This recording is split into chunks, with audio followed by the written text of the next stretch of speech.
Dans le chemin vers le calvaire, le Seigneur est seul à porter sa croix. Mais naturellement, après la première chute, son pas s'est ralenti et les soldats romains sont pressés d'en finir. C'est pour cela, non par charité pour Jésus, parce qu'ils vont le tuer, ils étaient disposés même à le faire souffrir, mais parce qu'ils étaient pressés tout simplement, eh bien, ils demandent à un homme, Simon de Cyrène, un paysan qui revenait des champs, de porter la croix de Jésus derrière notre Seigneur. Il n'était certainement pas enchanté, Simon de Cyrène, d'accomplir ce service, mais probablement a-t-il dû regarder Jésus, peut-être a-t-il eu de la compassion, un peu comme le bon samaritain. Et alors, il a porté la croix de notre Seigneur. Parce que Jésus accepte que nous l'aidions à porter sa croix, en prenant nos croix de tous les jours. Et quel est le résultat? Eh bien, nous le savons dans les évangiles, que les fils de Simon de Cyrène, Rufus et Alexandre, étaient connus dans la première communauté chrétienne. Il semble même que saint Paul fasse allusion à Rufus dans l'une de ses lettres. Et tout cela parce que Simon de Cyrène a été généreux. Il a accepté de porter la croix de Jésus.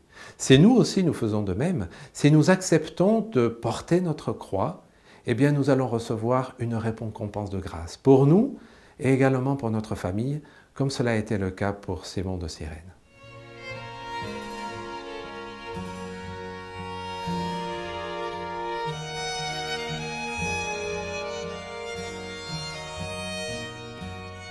La foule se pressait derrière notre Seigneur.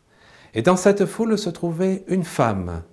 Elle n'apparaît pas dans les évangiles, mais dans la tradition, on lui a donné le nom de Véronique. Les orientaux l'appellent Bérénice. Véronique, qui veut dire en latin la véritable icône. Pourquoi? Parce que elle a eu pitié de notre Seigneur. Et alors elle s'est dit, eh bien voilà, j'ai un linge et je vais lui essuyer son visage. Et donc, elle y est allée de façon audacieuse. Les soldats peut-être étaient un peu surpris, mais n'ont rien fait, ne l'ont pas empêché. Et donc, elle est allée, elle a essuyé le visage de notre Seigneur. Et Jésus, pour récompenser ce service courageux, a laissé l'empreinte de son visage sur le linge de celle qui a été ensuite appelée Véronique. Que Véronique soit pour nous un exemple de personnes qui recherchent le Christ.